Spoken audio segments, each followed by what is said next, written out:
Now, in our purchase or pass segment this week, we check out some of the finer details involved with choosing an investment property. Now, this week it's a 2-bed, 2-bath unit in a very small block of 5, located 8.7 kilometres from the CBD and 500 metres from the local attractions.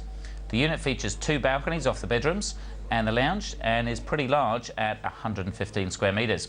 It's situated on the ground floor at the rear of the block, so it's pretty quiet, away from any traffic. So what are your initial thoughts on this? Well, it's quite a large unit for a 2-bedroom unit. We always talk about being in a small block, so I think it sort of meets the criteria there. I was going to ask you what you thought about ground floor versus first floor. Yeah, it's a bit of a funny one. So we quite often get some clients that say, I've got to have ground floor, or I don't want to be ground floor, because they're worried about people breaking in. So maybe I think it depends on the kind of suburbs you're in, but obviously some of the ground floor ones, and it's great because there's no stairs, and then sometimes you can get off into the back. So again, I'm 50-50 on that kind of stuff. Obviously the location, this one's not going to be too much of an issue though in terms of ground floor. Yeah, so I'm the good suburbs. Like, I don't think there's that many problems and stuff like that these days. Yeah. Now again, we talk about it presents well, so there's not much to do. So again, it depends on what type of investor you are as to whether or not it makes sense for you to do this. Exactly. So yeah, if you've got the cash and you want to renovate, you can't really add any value. But then if you're really stretching for $750, it's still a lot of money. Then get something that's pretty much done up.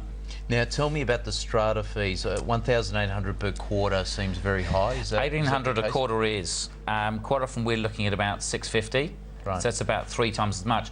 We'll actually put up a little graphic there of the cash flow of this. Obviously we've got some great pictures there.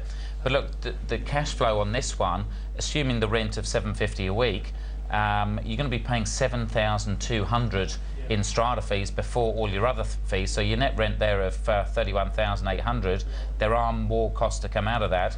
But if you're only paying $650, you could have $36,000. So to me, looking at 4.85% return rather than 4.24, there's quite a difference there. Yeah, so on an investment basis, you know, I'd look at passing this on that basis. Yeah. And look, this unit ticks a lot of the boxes, and it is larger than most units, and in a smaller block, and in a quiet location. So there's a hell of a lot of things going for it. However, it is all about the numbers, and high strata fees can make it an expensive investment. I generally prefer an older apartment with lower strata fees, and so for that reason this week, I'm going to pass. Now we're joined by Tom Panos in our Sydney